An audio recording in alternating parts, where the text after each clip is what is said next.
네, 안녕하십니까.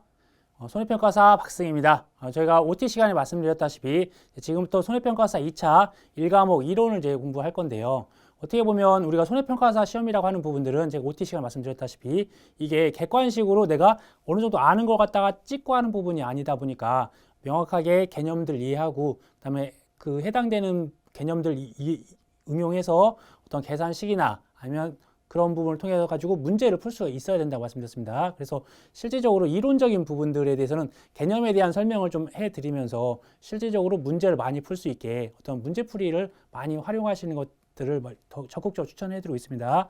그래도 우리가 이제 이런 시험에 합격하기 위해서, 즉 2차를 합격하기 위해서는 40점 이상에 대한 과락, 그 다음에 60점 이상에 대한 평균값을 맞아야 되는 것들이 있잖아요. 그래서 우리가 교재를 봤었을 때 1장과 2장에 대한 부분이 상당히 많은 양을 차지하고 있음에도 불구하고 출제 비중이 상당히 낮습니다. 그렇다 보니까 그쪽 부분에 대해서는 저희가 간략하게 개념, 그 다음에 나올 수 있을 만한 것들 위주로 설명드릴 거고, 특히 이제 3장에 대한 부분들, 4장에 대한 부분들을 좀 집중적으로 공부해 나가도록 하겠습니다. 그러면 먼저 1장에 대한 부분은 우리가 어떠한 위험이 있었을 때 그 위험에 대해서 어떠한 대비할 수 있는 게 보험이라는 게 있었습니다. 그래서 그 보험이라고 하는 부분들 중에서도 손해보험 파트에 이런 농작물 재해보험, 가축 재해보험이 포함이 된다고 말씀드렸었어요. 그래서 그런 위험과 보험과 손해보험, 그 다음에 또 농업 재해보험에 대한 부분들까지 어떤 식으로 연결이 되고 왜 이런 것들이 중요한지 그것들 위주로 해서 키워드랑 핵심, 그 다음에 과거에 기출됐던 부분들 설명드리면서 이어가 보도록 하겠습니다. 이 파트는 크게 약 한 15개에서 또 세분화를 하면 약 20개 정도 파트까지 구분이 됩니다. 그런 부분들에서 그 각각의 파트에서 이미 출제됐던 것들도 있고요. 그 다음에 아직 이쪽 파트가 들어온 지 얼마 안 돼서 아직도 출제될 가능성이 많은 것들이 많이 있어요. 그래서 우리가 효율적으로 공부하기 위해서 약 10% 정도 출제 비중이 있는데 이러한 부분들을 다른 3장과 같은 양의 공부를 할 필요는 없다는 겁니다. 그래서 그런 키워드 중심으로 설명드리겠습니다. 첫 번째, 우리가 구분할 때 위험에 대한 부분이 있습니다. 위험의 정의 파트가 있어요. 위험의 정의 파트. 그래서 위험의 정의 파트를 우리가 5가지로 구분합니다. 결국 위험이라고 하는 부분들은 손실이 발생합니다. 손실. 위험하기 때문에 우리가 그 위험으로 인해서 손실이 발생한다. 이때 우리가 설명드렸던 게 어떤 거였냐면, 제가 대구에 살고 있는데 이제 강의 때문에 서울에 왔습니다. 그런데 이제 오늘 강의가 있어가지고 대구에서 수업 준비를 진짜 열심히 했던 거예요. 수업 여러분들한테 합격할 수 있게 뭐 OT도 만들고 자료도 만들고 또 그런 것들 만들고 하다 보니까 제가 늦잠을 잤어요. 좀 늦게까지 있어서 잠을 좀 잘 못 잔 상태에서 서울까지 운전을 해서 온다고 가정을 하게 되면 제가 지금 졸음 운전을 많이 했다.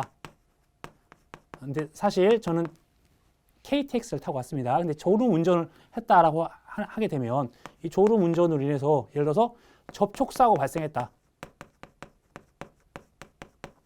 이러한 접촉사고로 인해서 어떠한 결과가 발생을 했냐면 이걸로 인해서 내가 차를 수리하는 비용이 발생을 하고 그 다음에 병원에 통원 치료하는 어떠한 치료 비용이 발생을 한다. 라고 하게 되면 우리가 공부할 이 졸음 운전에 대한 부분을 우리가 위험한 상태, 위태. 그래서 위험한 상태, 위험한 상황을 위태라고 하는 거고요. 근데 그걸로 인해서 우리가 사고가 발생했습니다. 이걸 우리가 손해의 원인. 그럼 결국은 차 수리 비용이나 치료 비용은 손해가 발생한 거잖아요. 이 손해를 우리가 뭐라고 하냐면 또 손실이라고 표현합니다. 결국은 우리가 이 사고 났던 이유는 뭐냐면 위험한 상태에 놓여 있기 때문에 나는 거고, 그 다음에 이런 접촉사고가 남으로써 이런 비용도 차 수리 비용이나 치료 비용 같은 게 발생했던 손해나 손실이 발생했던 거는 접촉사고 때문에 발생한 겁니다. 그래서 이게 전후 관계가 있다라고 하셨을 때 결국 우리가 이런 부분에 인한 손실 관련이 이런 결국은 이 위험에 대한 부분들, 이 위험이 결국은 손실과 또 연결이 되는 거잖아요. 그래서 처음에 우리가 위험이라고 하는 부분들이 만약에 위험한 상황에 놓여있지만 아무런 사고가 안 나고 아무런 손실이 발생하지 않으면 뒤에 있는 내용들은 아무 문제가 없는 거예요. 그래서 우리가 첫 번째, 손실에 대한 기회가 있을 수도 있고 없을 수도 있다는 겁니다. 그 다음에 두 번째, 이 손실에 대한 가능성. 그 다음에 세 번째, 손실에 대한 가능성이 졸음 운전하면 사고 날 수도 있고 사고 안 날 수도 있는 것들 가능성이 존재할 수 있다. 그 다음에 우리가 이러한 부분들은 확실하게 확정적인 게 아니라 불확실성이 있다는 불확실성. 졸음 운전했다고 해서 사고 난다 안 난다는 알 수 없으니까 불확실성이 있을 거고요. 그 다음에 이제 결과론적으로 갈 겁니다. 결과론적. 두 번째, 네 번째 들어가는 게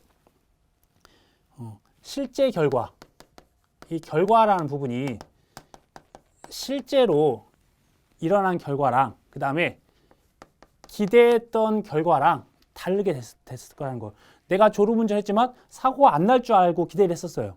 그러니까 운전을 했겠죠. 그런데 실제로는 접촉사고가 났다는 거예요. 그래서 이런 위험이라고 하는 게 실제 결과와 기대했던 결과가 다를 수 있다는 거. 그 다음에 확률적인 부분이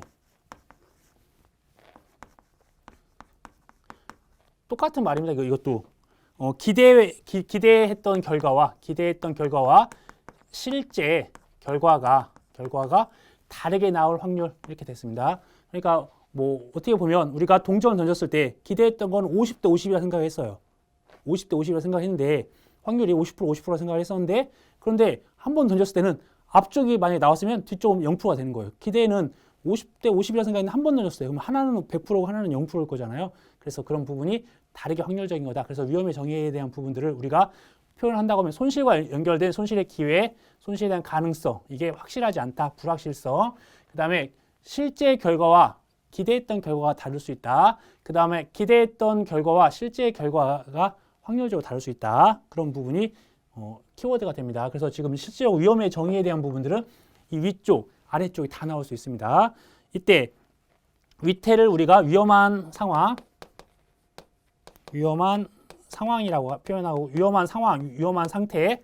그 다음에 손인을 우리가 그냥 손인, 사고라고 하고요. 그다음에 손실, 이쪽 부분을 가치 감소라고도 하네요. 이때 어떤 단계별로 봤을 때 이때는 발생 전 단계. 아무것도 발생하진 않았습니다. 그 다음에 이게 발생한 단계. 이거는 발생 후 단계. 또 이런 식으로 구분할 수 있다는 겁니다. 그러니까 문제에서 발생을 기준으로 해서 어떻게 적용이 되는지, 그래서 발생 전 단계, 발생 단계, 발생 후 단계라고 이렇게 표현할 수도 있다는 거. 우선 이제 1번으로 위험의 정의에 대한 5가지, 그 다음에 위태, 사고, 손해에 대한 부분들을 각각 열거할 수 있는 부분들까지가 출제될 가능성이 있으니까 이거 반드시 기억을 하셔야 되고요. 그 다음에 위험에 대한 분류가 있네요. 두 번째.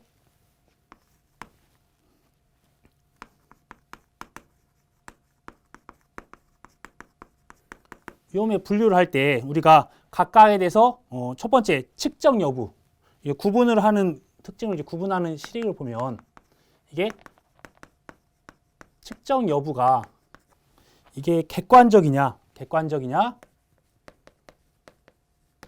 주관적으로 측정이 가능하냐 그것들을 한번 따질 거고요. 그 다음에 어떤 손익 또는 이득, 손실 또는 이득. 그러니까 말 그대로 손실만 있느냐. 그래서 손실만 있냐. 그래서 순수 위험이냐. 손실만 있는지 아니면 이득도 있는지. 이득도 있다는 건 투기적인 겁니다. 투기적 위험이 발생할 수 있고요. 세 번째, 이게 시간에 따라 변화가 있느냐. 그래서 그 위험에 대해서 우리가 변화가 없다. 정태적. 변화가 있다. 동태적 위험. 그리고 어떤 위치는 그 위험의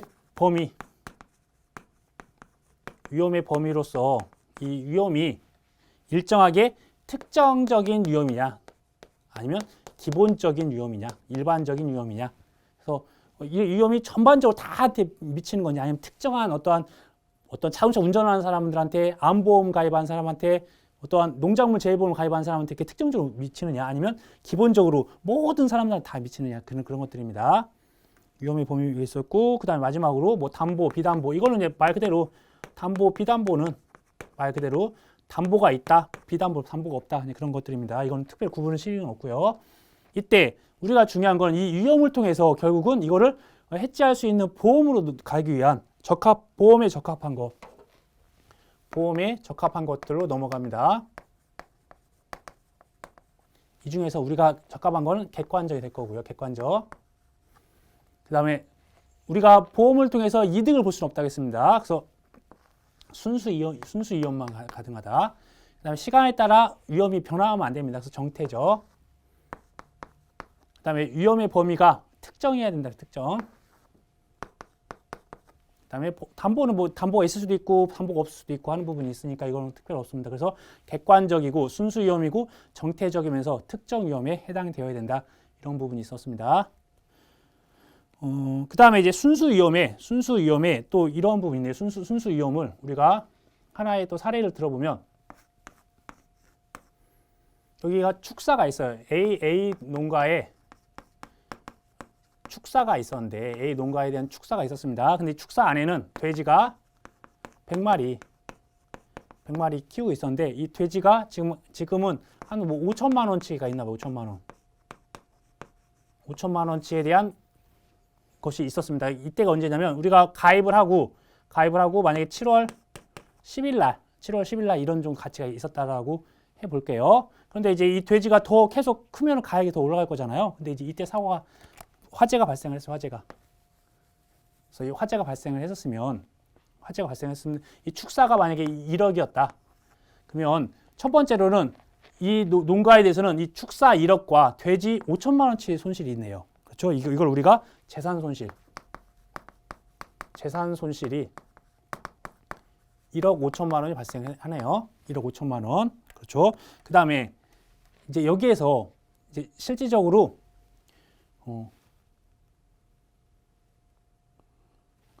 여기에서 만약에 이게 7월 10일 날 사고가 발생하지 않고 이게 발생하지 않았으면 10월 10일 날 돼지를 다 출하하면 돼지 가격이 1억을 받을 수가 있었다고 가정을 하면 돼지가 지금은 좀 육성돈으로 아직 작아요. 근데 몇 개 후에는 이게 비육돈이 돼가지고 가격이 많이 올라가게 된다라고 가정하면 이때 수익이 발생할 수 있잖아요. 그럼 여기서 영업손실로 인해서 발생한 게 5천만 원에 대한 이거를 운영을 했었으면 벌 수 있었던 간접 손실이 발생할 수 있다. 간접 손실.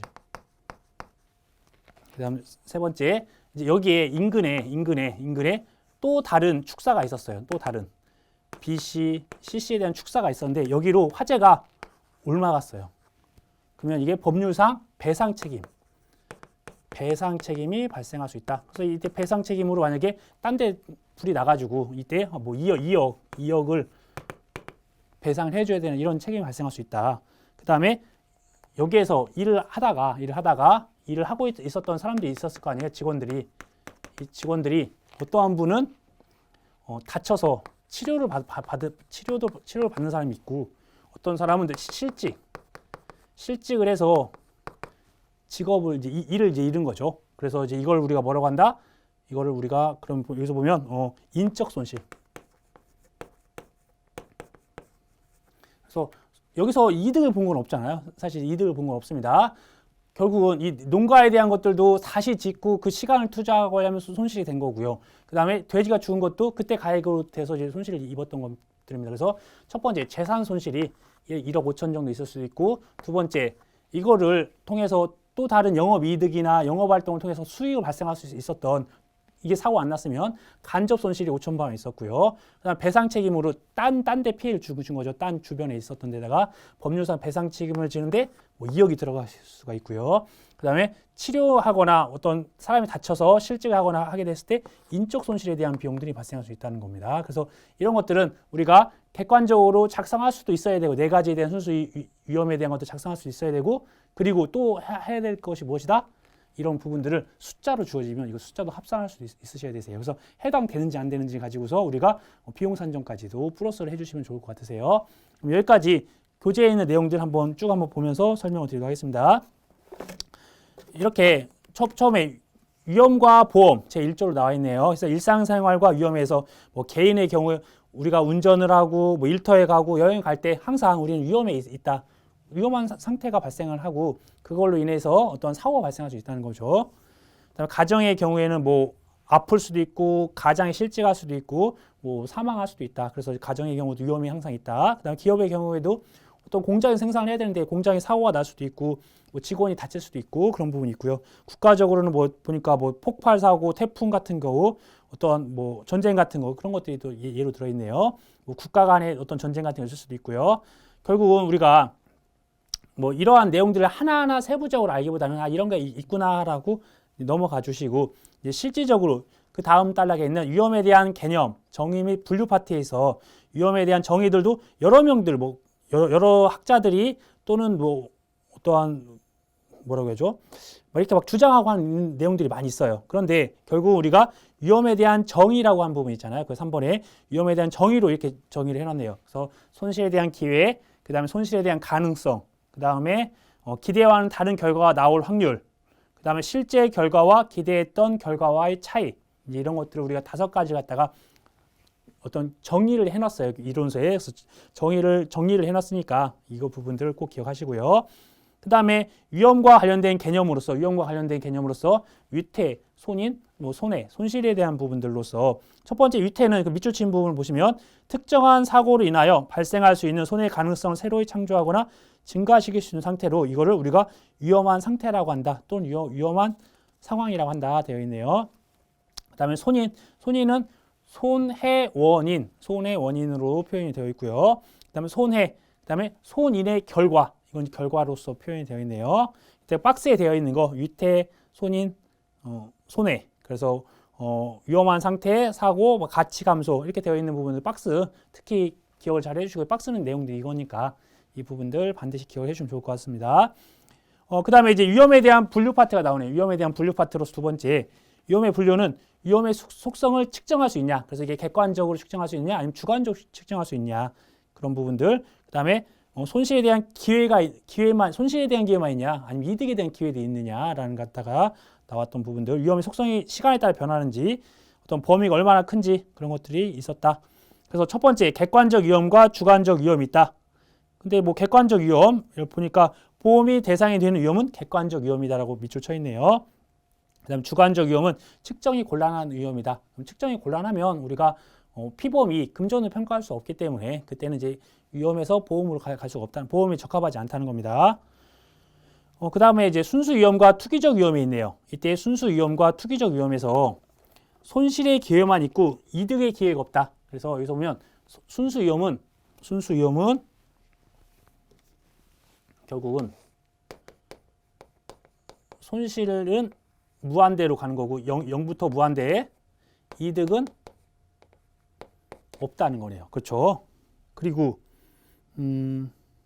쭉 내용 투기적 위험, 이런 투기적 위험은 손실은 0에서 무한대로 갈 수 있고 그 다음에 수익도 있네. 수익도. 그리고 이득의 범위, 이득도 0에서 무한대로 발생할 수 있다. 그럼 손실은 마이너스, 이득은 플러스니까 마이너스 무한대부터 플러스 무한대, 손실은 마이너스 무한대로 되겠네요. 이득이 아니니까. 그래서 0부터 마이너스 무한대까지가 손실에 대한 범위고 그 다음에 투기적인 것은 마이너스 무한대부터 플러스 무한대까지 발생할 수 있다는 게 이거에 대한 차이점이었네요. 그 다음에 정태적 위험, 그 다음에 동태적 위험 되어 있는 부분들. 뭐 특별한 부분 없습니다. 정태적 위험 읽어보면 화산 폭발, 지진 발생, 사고와 같이 시간의 경과에 따라 성격이나 발생 정도가 크게 변하지 않을 것으로 예상되는 위험을 말하고, 동태적 위험은 시간의 경과에 따라서 성격이나 발생 정도가 변하여 예상하기가 어려운 거다. 뭐 기술의 변화, 어떤 뭐 환율 변동, 뭐 소비자 기호의 변화, 뭐 이런 부분들이 있겠네요. 그다음에 특정적 위험과 기본적 위험. 특정적 위험은 우리가 한정적 위험에 대해서 보장해 준다. 그래서 피해 당사자에게 한정되거나 매우 제한적인 범위 내에서 손실을 초래하는 위험을 의미할 거고요. 기본적 위험, 근원적 위험으로서 불특정 다수나 사회 전체의 손실을 초래하는 위험을 우리가 기본적 위험이라고 한다. 특별히 뭐 전쟁 같은 게 있네요. 전쟁이나 코로나 그런 부분이 있을 수 있고요. 담보위험, 비담보위험은 특별한 건 없고요. 거의 팁에 보험에 적합한 위험으로서 객관적 위험, 그 다음에 순수 위험, 정태적 위험, 그 다음에 특정적 위험이 표현이 되어 있네요.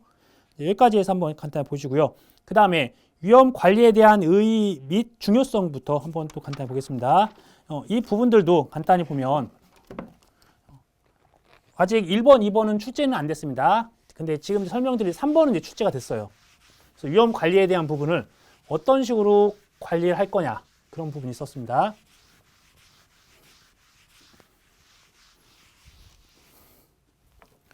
내용을 보면 우리가 기본적으로 위험을 발견하면 위험을 발견하고 그 발생 빈도나 심도를 분석하여 가능한 최소의 비용으로 손실 발생을 최소화하기 위한 재반 활동을 우리가 위험 관리한다. 그래서 위험 관리라는 부분들이 나오는데,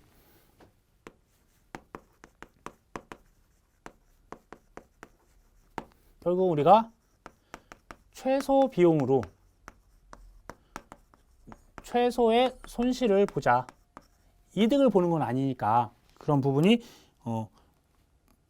그래서 최소 비용으로 손실을 최소화하는 것이다. 그 다음에 결국은 위험에 대한 관리를 우리가 생존을 하는 게 목적입니다. 두 가지 목적이 있습니다. 생존. 첫 번째가 최소 비용을 이용해서 최소 손실을 발생하게 만드는 거고, 그러니까 조금 일정한 손실은 우리가 감내할 수 있다는 겁니다. 극복할 수 있다는 거고, 생존이라고 하는 부분들은 이런 것들을 가지고서 또 생존과도 연결이 되는 거니까.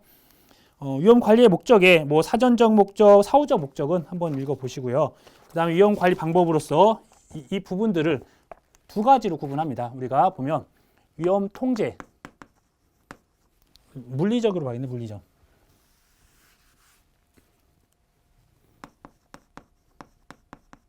물리적과 재무적으로 우리가 구분할 건데, 이 부분들을 구분할 때 전에 제가 설명드렸다시피 어떤 식으로 할 거냐면, 이 부분들을 가지고서 이게 더 크고 이게 더 작은 겁니다. 항상 이게 더 작고 이게 더 크다라고 봤었을 때, 우리가 만약에 예를 들어서 횟수, 발생 횟수가 작냐 크냐, 그 다음에 규모, 발생 규모가 크냐 작냐. 그래서 예를 들어서 우리가 반드시 기억해야 될 게, 첫 번째, 이게 횟수도 작고 그 다음에 규모도 작아요. 그러면 이거 보유해라. 근데 반대로 횟수도 크고 규모도 크다. 이걸 회피해야 된다. 이렇게 말씀드렸어요. 근데 이제 헷갈리는 부분이, 이걸 통제할지 아니면 이거를 가지고서 우리가 보험으로 가입할지. 그때 암보험을 생각하라고 말씀드렸어요. 암은 일생에 있어서 횟수가 많이 발생하지 않지만 피해가 크다는 거죠. 그래서 이때가 횟수는 작은데 피해가 크다. 그래서 보험으로 전가한다. 이렇게 보시고, 그러면 횟수는 많고 그다음에 규모는 좀 작다. 이건 통제하는 부분이 있는데, 통제하는 부분. 그래서 어떤 신호 위반이나 뭐 과속이나 뭐 음주 단속이나 또는 뭐 안전벨트를 한다든지 뭐 방지턱을 한다든지, 그런 게 어떠한 통제를 하는 그런 방식입니다. 그래서 이걸 기준으로 해서 물리적에 해당되는 거, 그다음에 재무적에 해당되는 거. 재무적은 돈과 관련된 것들만 해당되겠네요. 그래서 재무적은 결국은 보유한다. 이거는 자가 보험을 가입한다는 부분들이니까 이쪽 파트랑, 그러면 여기서 딱 먼저 보시면 재무 쪽은 여기나 여기가 해당되겠구나. 그다음에 물리적인 부분들은 결국은 자가가 보유한다. 그다음에 보험을 전가한다는 돈이 들어가는 거 아니겠죠. 그러면 회피하거나 통제한다. 또는 이런 자가가 보유하거나 보험을 전가하는 거를 돈으로 안 쓰고 따로 물리적으로 할 수 있는 방법이 있을까라는 것들을 가지고서 나오게 됩니다. 이때 아예 보유 자가를, 회피부터 있는데, 첫 번째 공통된 거는 아니고, 물리적으로는 첫 번째 회피가 있어요. 회피. 첫 번째 회피한다. 원천적으로 회피해버린다. 만약에 자동차 사고가 날 것 같아서 자동차를 안 탄다든지, 비행기 떨어질까봐 비행기 안 타고 물에 빠질까봐 물에 안 가는 겁니다. 그래서 아예 회피하는 거. 그다음에 두 번째 통제한다. 통제는 있었죠. 통제하는 부분이 있었고, 그래서 회피와 통제가 기본적으로 물리 쪽에 들어가 있었고요. 그다음에 세 번째, 이 보유하는데 어떤 식으로 보유하냐면, 금전적으로 보유하는 게 아니라 위험 요소를 분리해서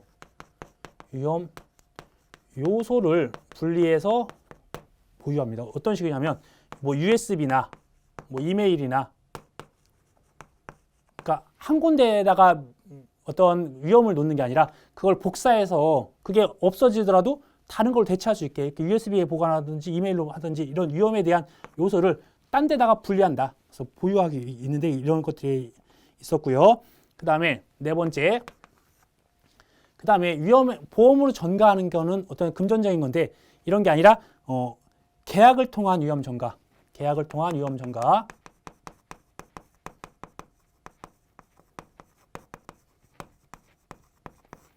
그래서 뭐냐면 어떠한 도급 계약을 하는 겁니다. 어떠한 공장에서 어떤 뭘 생산하는데 아니면 뭐 아파트를 짓거나 건물을 짓는데 어떠한 뭐 시스템적인 거, 또 어떤 데는 문에 대한 거, 어떤 데는 어떠한 뭐 전기에 대한 거, 통신에 대한 거 이런 것들을 주고서 만약에 너희들이 나중에 이거를 문제가 생기면 너희들 책임져라 라고 해서 계약을 통해서 이 위험을 제3자 아니면 또 다른 하청에다가 위험을 전가하는 겁니다. 금전적인 게 아니라. 그 다음에 5번째로 나오는 부분이 위험을 스스로 인수.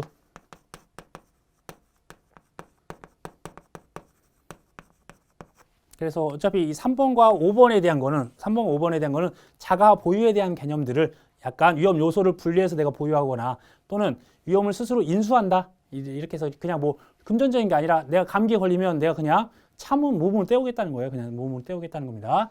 그런 게 있고요. 그래서 물리적 위험 통제 수단으로서 이 5가지를 쓰세요라고 해서 기출문제 나왔던 적이 있습니다. 이 5가지를 그대로 쓰는 거. 위험 회피, 손실 통제, 위험 요소 분리, 그다음에 계약을 통한 위험 전가, 그다음에 위험을 스스로 인수한다. 이 부분을 쓰는 게 나왔었습니다. 그다음에 재무적 위험으로서 첫 번째 돈으로 되는 게 위험을 보유한다 했잖아요. 위험 보유. 그다음에 두 번째가 위험을 제3자에게 전가.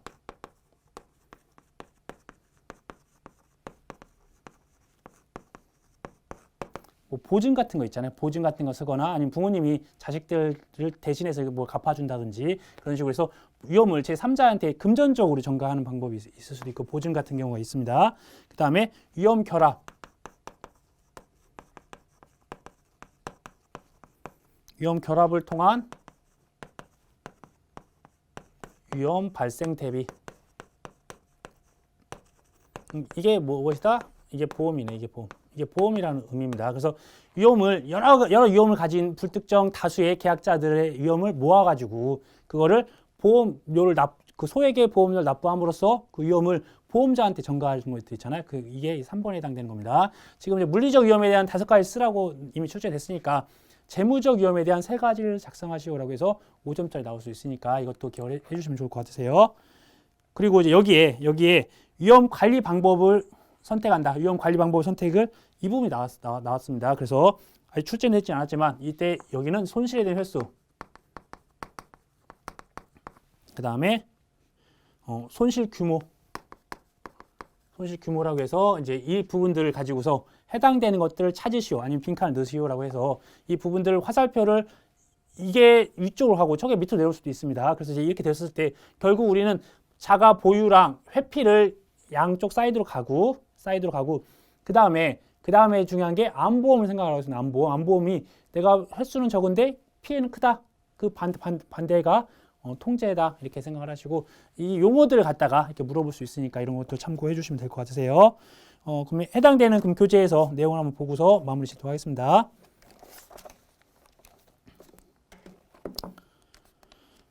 그래서 위험 관리에 대한 의의 및 중요성을 한번 쭉 이렇게 읽어보시면 될 것 같으세요. 그래서 특별한 거 없고 그 다음에 위험 관리의 일반적인 목표 그 2가지 있네요. 기업의 최소의 비용으로 손실을 최소화한다. 그 다음에 니은의 개인이나 조직의 생존을 확보한다. 그래서 아까 전에 최소 비용, 최소 손실, 생존 이 부분. 그 다음에 위험 관리 목적의 사전적 목적, 뭐 사후적 목적 한 번쯤 읽어보시면 될 것 같으시고, 그다음 위험 관리의 중요성들 밑줄 치는 거 이용 보시고 이제 실제로 중요한 게 위험 관리 방법, 물리적 위험 관리로서 위험 통제를 위한 대비로서 1번 위험 회피, 그다음에 2번 손실 통제. 이때 손실 통제하는 걸 보니까 손실을 예방한다. 손실 예방한다라고 하는 거는 아직 사고가 안 났어요. 사고 나기 전. 그래서 속도 제한을 한다든지 뭐 음주 단속을 한다든지 방화벽을 설치한다든지 아직 사고가 나기 전인 것을 예방하기 위해서 해준 거고요. 손실 감소가 있는 손실 감소. 그래서 에어백, 그 다음에 안전띠. 사고가 나면 에어백이 터지면서 어떻게 되죠? 손실이 감소된다는 거. 그 다음에 안전띠 같은 경우도 마찬가지고요. 그런 것들이 있다. 그 다음에 위험 요소의 분리로 보니까 복제는 주요한 설계 도면이나 자료, 컴퓨터 디스크 등을 복제한다. 그런 부분이 있네요. 그 다음에 계약을 통한 위험 전가 부분도 역시나 예로서 보니까 임대차 계약이나 하도급 또는 하청 작업을 통해서 제3자한테 준다. 그 다음에 위험을 스스로 인수한다 되어 있네요. 그 다음에 재무적 위험 관리에서 위험 자금 조달을 통한 대비. 그러니까 결국 재무적 돈 갖다 한다는 거에서 위험을 보유한다. 그래서 내가 다 피해가 있으면 내가 내 돈 갖다가 내 돈 내산하겠다. 그다음에 위험을 제3자한테 전가. 그래서 계약을 통해서 아까 보증을 선다든지 그런 식으로 해서 위험을 전가하는 방식이 있다. 그다음 위험 결합을 통한 위험 발생 대비. 그래서 디귿본에 보니까 보험은 계약자 또는 보험자의 위험을 계약에 의한 보험자에게 떠넘기는 것으로 위험 전가의 대표적인 방법이다라고 되어 있네요. 그다음에 어떠한 위험 관리 방법의 선택에서 쭉 내용 한번 읽어보시되 그 뒤쪽에 그 표가 나와 있잖아요. 표가 위험 특성에 따른 위험 관리 방법으로서 손실 규모가 발생 빈도가 낮은 경우에는 개인이나 조직 스스로 발생 손실을 부담하는 자가보험, 이 부분이 보유, 자가보험, 그 다음에 손실 통제, 그 다음에 보험 전가, 그 다음에 위험 회피 이런 식으로 되어 있네요. 그래서 이제 이런 부분들까지 보시면 제 1절에 대한 내용들은 이렇게 끝나는 거고요. 다음 시간에 이제 보험에 대한 의의와 원칙 부분부터 해서 쭉 한번 이렇게 빨리 내용을 한번 읽어보도록 하겠습니다. 네, 수고 많으셨습니다.